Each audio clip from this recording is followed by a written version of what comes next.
ચોક્કસ કે રાજકોટ જે ગ્રામ્ય પોલીસે આજે સરસ મજાનો એક કાર્યક્રમ યોજ્યો છે અને એ કાર્યક્રમ એ છે કે જે લોકોએ કોઈને કોઈ પોતાના જીવનની મુશ્કેલીને કારણે પોતાના જીવનથી પીછેહટ કરવાનો પ્રયત્ન કર્યો હોય એને મનોવિજ્ઞાન ભવનના અમારા અધ્યાપકો હું અને ધારાબેન અને અમારી ટીમ જે છે એને કાઉન્સેલિંગ કરશું અને આ કાઉન્સેલિંગથી ઘણો બધો પ્રકારના ફેરફારો આવે છે. ભૂતકાળમાં આપણે જોયેલું છે કે કોરોના દરમિયાન જે કાઉન્સેલિંગ દરમિયાન આપણે ઘણા બધા લોકોના જીવ બચાવી શક્યા છે, ઘણા બધા લોકોને એ માનસિક સધિયારો આપી રહ્યા છે. તો આ એસપી સાહેબની આ પહેલને કારણે ઘણા બધા લોકોને માનસિક સધિયારો મળશે અને આ સધિયારાથી એ પોતાના જીવનની નવા જીવન તરફ પ્રેરાશે. એટલા માટે જ આપણે જે એનું ટાઇટલ રાખ્યું છે અથવા તેનું નામ રાખ્યું છે પ્રેરણા નવા જીવનની, એ પ્રકારનું રાખ્યું છે. એટલે કે નવા જીવનની પ્રેરણા આપવામાં મનોવિજ્ઞાન ભવન અને એના વિદ્યાર્થીઓ અને એસપી સાહેબ અને એમની આખી ટીમ જે છે એ કાર્યરત રહેશે.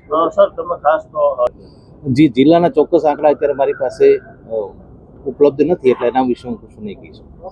એ રાજકોટ ગ્રામ્ય પોલીસ દ્વારા એક ખૂબ જ સરસ અને નવી પહેલ કરવામાં આવેલી છે. એમાં એસપી વિજય ગુર્જર સાથે જે છે એએસપી સિમરન ભારદ્વાજ અને एएसपी नवीन रेपुड़ी चक्रवर्ती,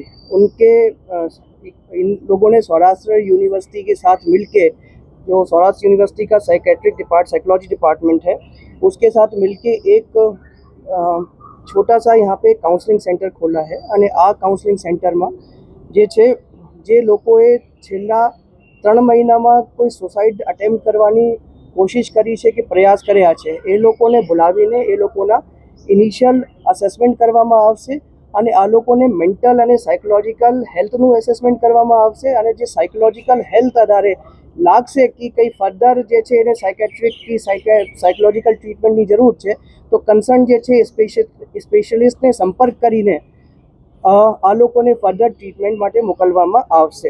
આ જે છે હાલ જે છેલ્લા 3 મહિનાના જે સુસાઇડના ડેટા છે, રાજકોટ ગ્રામ્યના જુદા જુદા પોલીસ સ્ટેશન વિસ્તારોમાં જે લોકોએ સુસાઇડ અટેમ્પ્ટ કરી છે, આ સુસાઇડ અટેમ્પ્ટ કરનારાઓને જે છે હાલ ઇનિશિયલી આ કાઉન્સલિંગ સેન્ટરની મુલાકાત માટે બોલાવ્યા છે. એવા જે આઈડેન્ટિફાઈડ 217 લોકો છે, જે લોકોએ છેલ્લા 3 મહિનામાં આવી રીતના અલગ અલગ તરીકેથી પ્રયાસ કર્યા છે. અને સૌરાષ્ટ્ર યુનિવર્સિટીના જે હેડ ઓફ ધ ડિપાર્ટમેન્ટ છે સાયકોલોજી ડિપાર્ટમેન્ટના, અને સાથે જે છે એના પ્રોફેસર્સની ટીમ છે અને જે છે એના લોકોના યંગ જે રિસર્ચ સ્કોલર છે, એ લોકો પોલીસ સાથે મળીને જે છે આ પ્રયાસમાં ભાગીદાર બનશે.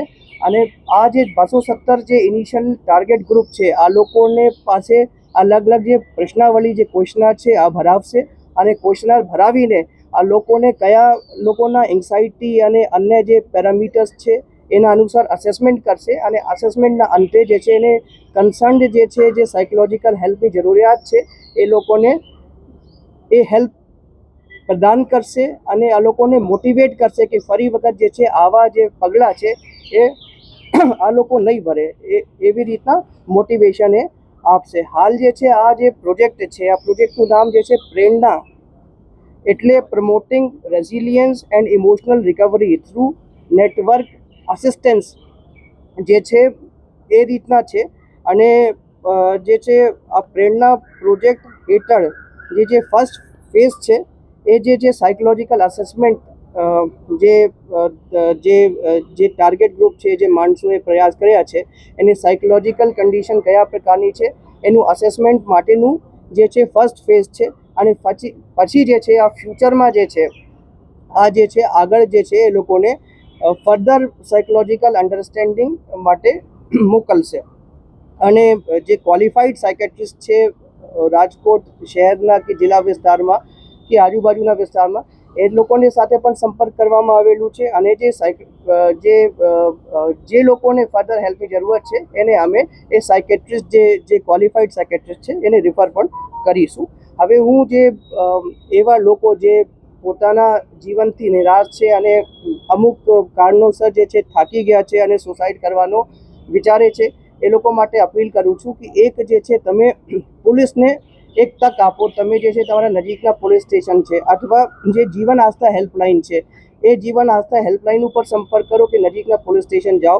પોલીસ તમારી જે છે ચોક્કસથી હેલ્પ કરશે અને જે હેલ્પ જે છે તમારી હેલ્પ કરશે, તમને મોટિવેટ કરશે. તમારી જે કંઈ નાની મોટી જે જીવનમાં દિક્કત છે એના માટે તમે મોટિવેટ કરશે અને પોલીસને લાગશે તો આ માણસોને જે છે આ જે પ્રેરણા કેન્દ્ર છે એમાં રેફરે કરવામાં આવશે. અને બીજી હું એ અપીલ કરવા માંગુ છું કે કોઈ પણ જે વિસ્તારના રહેવાસી છે એ લોકોને કોઈ માથાભારે તત્વ પરેશાન કરતા હોય કે કોઈ વ્યાજખોર પરેશાન કરતા હોય કે એવી કંઈ દિક્કત હોય કે જેના કારણથી કોઈ અન્ય વ્યક્તિના કારણથી તમે જે છે ત્રાહિત થઈને એવા પ્રયાસ કરવા માંગો છો તો એસપી રાજકોટ ગ્રામ્યના સંબંધિત પોલીસ સ્ટેશનના અથવા મારી કચેરીના પણ જે છે અરજદાર સંપર્ક કરી શકે. એને સચોટ જે છે વ્યવસ્થિત અમારા પાસેથી હેલ્પ મળશે. અને કોઈ પણ વ્યક્તિનું જે પોતાનું જીવ છે આ ખૂબ જ અગત્યનું હોય છે. તો એની પાછળ જે છે એનો પરિવાર હોય છે અને એના બાળકો હોય છે અમુક કિસ્સામાં. તો તમે આવા પગલાં ભરતા પહેલાં એક વખત આ બધી વસ્તુઓ વિચારીને અને તમારા માટે અન્ય લોકો છે તમારા હેલ્પ કરવા માટે તૈયાર છીએ એવું વિચારીને આ ભરતા પહેલાં એ બધું વિચારી લેવાનું હું જનતાથી અપીલ કરું છું.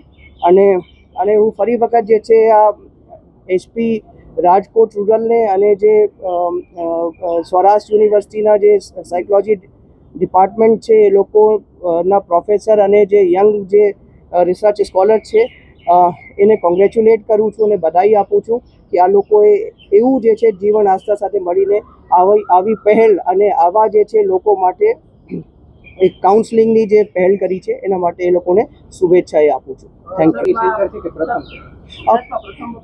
પ્રેરણા જે છે આ આવી રીતની જે છે પહેલ જે છે આ રાજકોટ ગ્રામ્ય એસપી દ્વારા કરવામાં આવેલી છે. અલગ અલગ જિલ્લામાં આવા સેન્ટર હોય જ છે જેમાં જે છે લોકોને જે છે સાયકોલોજીકલ કાઉન્સિલ જાય તો મળતી હોય છે. અને જે મહિલા પોલીસ સ્ટેશન હોય છે જિલ્લાઓમાં અને પોલીસ સ્ટેશનમાં પણ કોઈ એવા ત્રાહિત વ્યક્તિ જાય તો આ લોકોને પોલીસ જે છે હેલ્પ કરતી હોય છે. પણ એ જે સ્ટ્રક્ચર્ડ તરીકે જેમાં જે છે કન્સર્ન જે સ્પેશિયલિસ્ટ છે એ લોકોને ઇન્વોલ્વ કર્યા છે તો એ રીતે જે છે આ જે છે આવી ફેસિલિટી જે છે રાજકોટ રૂરલ એસપીએ ક્રિએટ કરી છે. કદાચ અન્ય જગ્યાએ થતું હોય લેકિન જે છે આ રાજકોટ ગ્રામ્યમાં પહેલી વખત થયું છે.